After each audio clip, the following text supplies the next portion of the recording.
साहब ये चलें कानूनी बहस है तो मैं इसमें डिटेल में नहीं जाता, लेकिन आप वैसे बता दें कि आप इस बहस का क्या करेंगे कि अभी भी बाकायदा एक सवाल खड़ा है मियां साहब की अहलियत के हवाले से, चूंकि दो उसमें नुकते हैं। एक ये है कि एक सुप्रीम कोर्ट का बेंच बाकायदा बता चुका है कि 62(1)(f) के तहत नाअहली का मतलब ताहयात नाअहली है, और एक ये है कि उसके मुकाबिल पार्लियामान एक तरमीम कर चुकी है इलेक्शन एक्ट में जिसके मुताबिक नाअहली का मतलब 5 साल नाअहली है। सुप्रीम कोर्ट का फैसला वर्सेस इलेक्शन एक्ट में तरमीम, आप कहेंगे तरमीम पार्लियामान की इसलिए वो ज्यादा तगड़ी है, कोई और कहेगा सुप्रीम कोर्ट का फैसला, लेकिन इसका फैसला तो होना है ना। अभी एक क्वेश्चन मार्क तो है ना मियां साहब आज भी, आज की बरियत के बाद भी।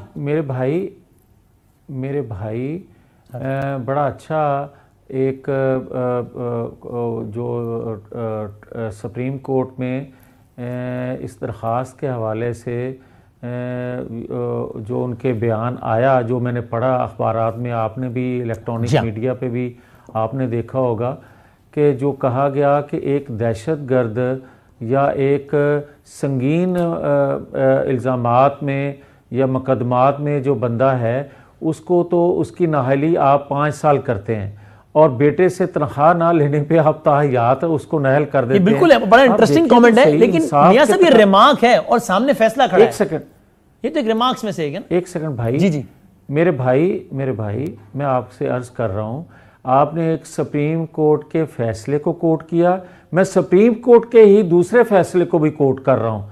नहीं, आप रिमार्क को कोट कर रहे हैं। फैसल वाडा जो है कल अच्छा अभी जो आपने बात की ना, ये तो रिमार्क्स है ना कि यार कत्ल पे 5 साल है और जनाब उस पे झूठ पे जो है वो तायात ना है, ये तो कमेंट है ना। ये तो रिमार्क्स हैं। हाँ नहीं, ये रिमार्क्स एक ट्रायल के दौरान या एक दरखास्त पे हुए। मैं तो सुप्रीम कोर्ट का एक फैसले को आप कोट कर रहे हैं ताहियात वाले को, मैं दूसरे फैसले को कोट करने लगा हूं फैसल वाडा के केस में, जिसमें ताहियात उसको नाअहल नहीं किया गया, जहांगीर तरीन को या नवाज शरीफ को ताहियात नाअहल किया गया।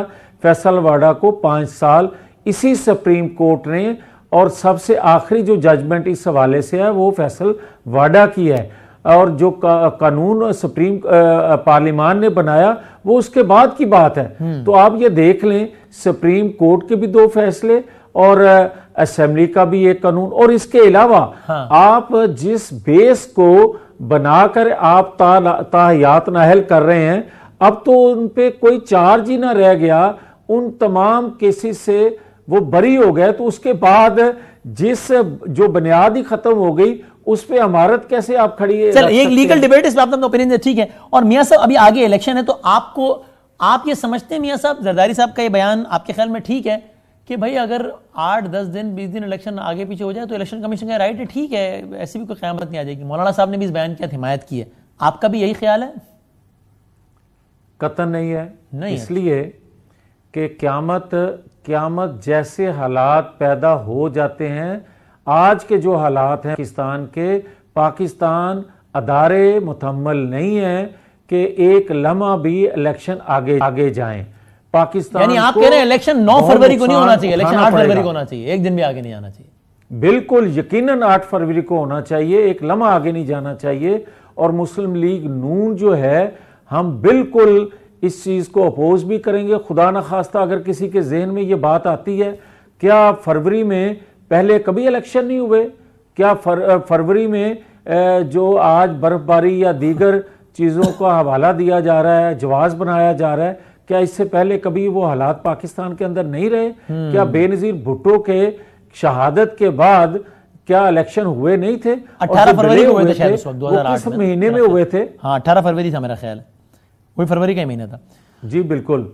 अच्छा, लेकिन अभी वो कल जरदारी साहब ने जो कहा है ना कि जनाब वो अफगान वोटर्स जो है वो पाकिस्तानी वोटर्स पे रजिस्टर करा लिए पीटीआई ने ताकि अपना वोट बैंक बना सकें। और आज मौलाना साहब ने आसम शराई साहब को कहा कि अगर इसकी छानबीन के लिए 8-10 दिन आगे पीछे हो जाए मामला तो ठीक है, क्या इतना इंतजार किया तो ये भी ठीक है।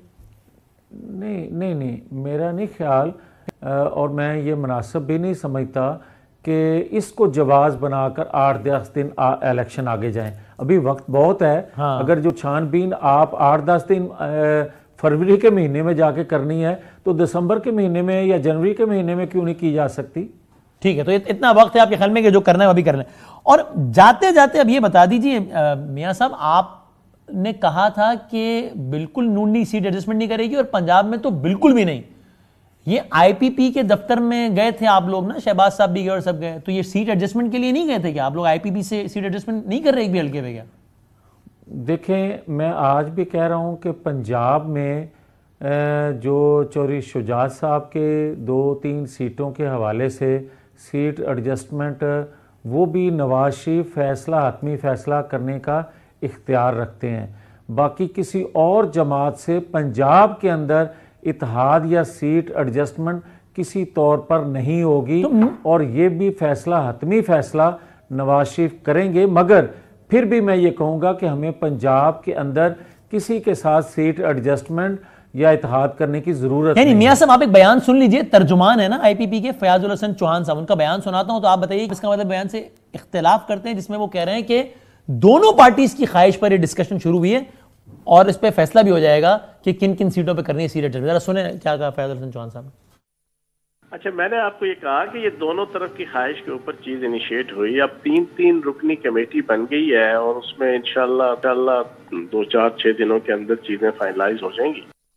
वो कह रहे हैं दोनों तरफ से ख्वाहिश थी, यानी कि ज़ाहिर है दूसरी तरफ आप हैं और यहां तक कि कमेटी भी बन गई है, तो इसका मतलब तो बात आगे बढ़ गई है। तुसी कह रहे हो ये पहली और दूसरी दोनों ख्वाहिशें एक ही तर्जमान बता रहा है, ये वही बेहतर जानते हैं। अच्छा, आप कह रहे हैं दोनों तरफ ख्वाहिश उधर ही थी, ये इधर से नहीं थी एक भी ख्वाहिश, उधर ही है, इधर ख्वाहिश कोई नहीं है।